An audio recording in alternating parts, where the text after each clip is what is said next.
अब चलते हैं थोड़ा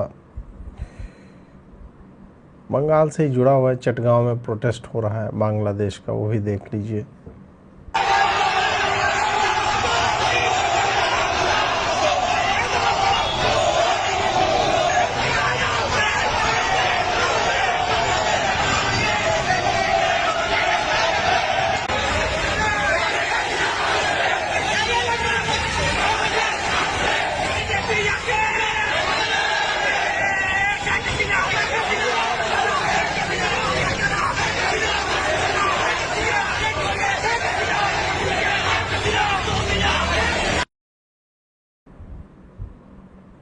यहाँ पे जो है शेख हसीना की वापसी के लिए चिटागोंग में, या जिसको चटगांव भी बोल देते हैं, वहाँ पे प्रोटेस्ट चल रहा था कि उसको जो है वापस लाया जाए।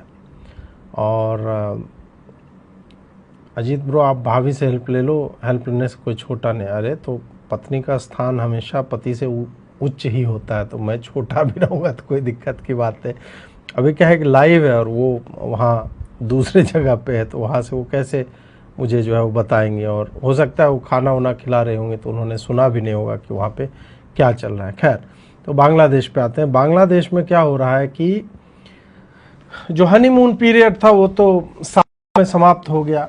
इन्होंने बीएनपी वालों को भी चुन लिया, जिनको एक्चुअल में किसी भी प्रकार का गवर्नेंस का, जो तारिक रहमान है, उनको बहुत ज़्यादा अनुभव है नहीं।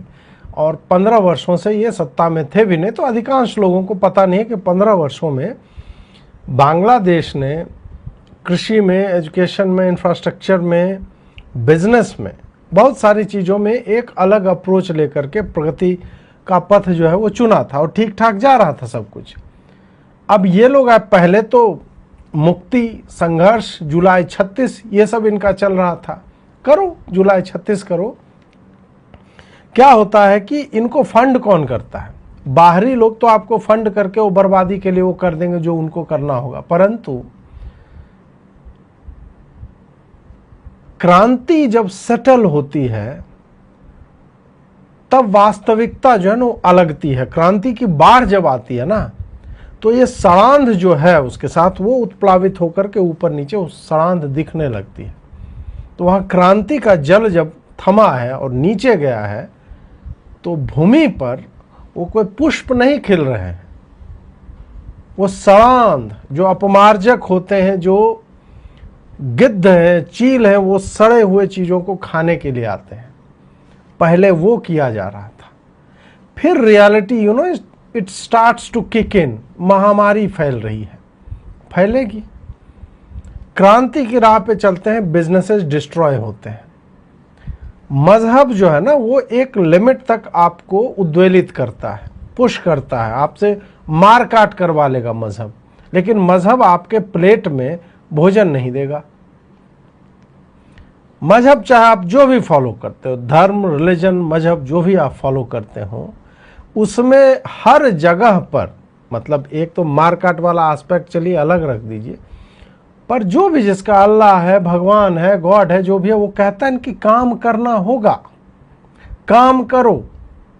मुसलमान हो तो कहते हैं ना हलाल कमाई खाओ, हराम की मत खाओ। तो कहता है ना कि काम ऐसे करो जिससे तुम्हें निष्पाप, एक तरह से जिसका फल तुम्हें मिले, तुम्हें पाप ना करना पड़े।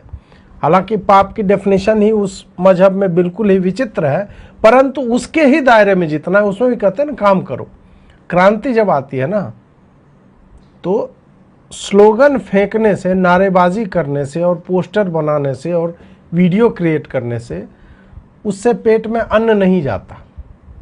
अब ये बांग्लादेशियों को रियलाइज हो रहा है। बिजनेसेस तबाह हो चुके हैं, पैसा है नहीं, इलेक्ट्रिसिटी के लिए आपको जद्दोजहद करनी पड़ रही है। आपका कृषि का बहुत अच्छा एक चल रहा था, वो जो है डिस्ट्रॉय हो चुका है। फसल वसल नहीं लगा, लोग आग लगा रहे, फलाना ढिमका।